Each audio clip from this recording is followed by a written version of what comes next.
ఎండుమిరపకాయలు, పల్లీలు చట్నీ అండి.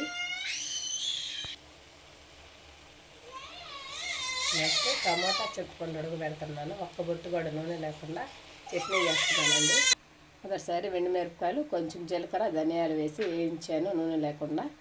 నెక్స్ట్ పల్లీలు వేయించానండి. పల్లీలు చాలా నీట్గా ఉన్నాయి. పల్లీలు వేయించాను. తర్వాత ఇప్పుడు చింతపండు, టమోటాలు ఉడకబెడుతున్నాను ఆయిల్ లేకుండా వేడి నీటిలో. చూశారు కదండి, ఎండుమిరపకాయలు అయిపోయాను. చింతపండు, టమోటో ఉడకబెట్టింది, తర్వాత ఎర్రగడ్డ, తర్వాత పల్లీలండి. శుభ్రంగా పెట్టి తీసేసాను పల్లీలు. ఇప్పుడు ఏం చేద్దామంటే, చూసారండి, ఫస్ట్ మనం పల్లీలు రోట్లో వేసుకున్నాం. ఇవి పచ్చాగా దంచుకున్నామండి.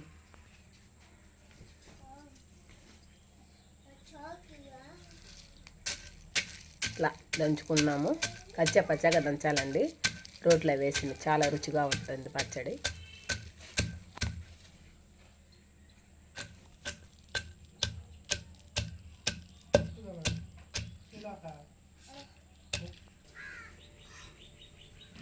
ఇలా పల్లీలు మెత్తంగా వచ్చిందాక దంచుకోవాలి. దంచుకున్న తర్వాత ఏం చేయాలంటే, చూపించాను ఇందాక ఎండుమిర్చి, ధనియాలు, జీలకర్ర వేయించాను నూనె లేకుండా. ఇవి వేసేసుకోవాలి. తర్వాత సాల్ట్ కూడా వేసేసుకున్నాము. ఇప్పుడు ఇవి కూడా మెత్తంగా దంచుకోవాలి. ఇట్లా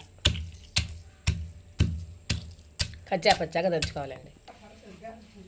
ఇప్పుడు మిరపకాయలు కూడా పచ్చాగా దంచేసుకున్నాము.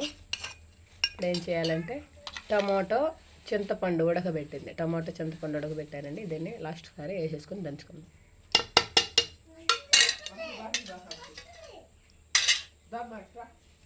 దంచుకున్నాక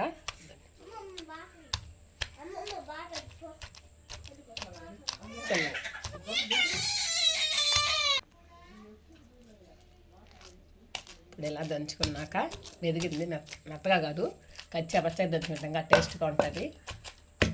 ఇప్పుడు లాస్ట్ మనం ఎర్రగడ్డలు, ఉల్లిపాయలు కూడా వేసేద్దాము.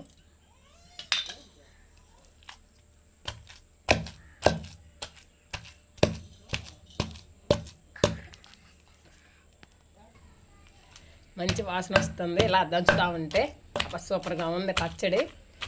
ఆహా, వేడివేడి అన్నంలో పల్లీల చట్నీ ఒక్క బొట్టు నూనె లేకుండా చేసుకొని తింటే చాలా సూపర్గా ఉంది. అయిపోయిందండి, చట్నీ రెడీ అయిపోయింది. రోట్లో పల్లీల చట్నీ చాలా సింపుల్గా తయారు చేసేసుకున్నాం. మనం సర్వ్ చేసుకున్నాం ఇప్పుడు.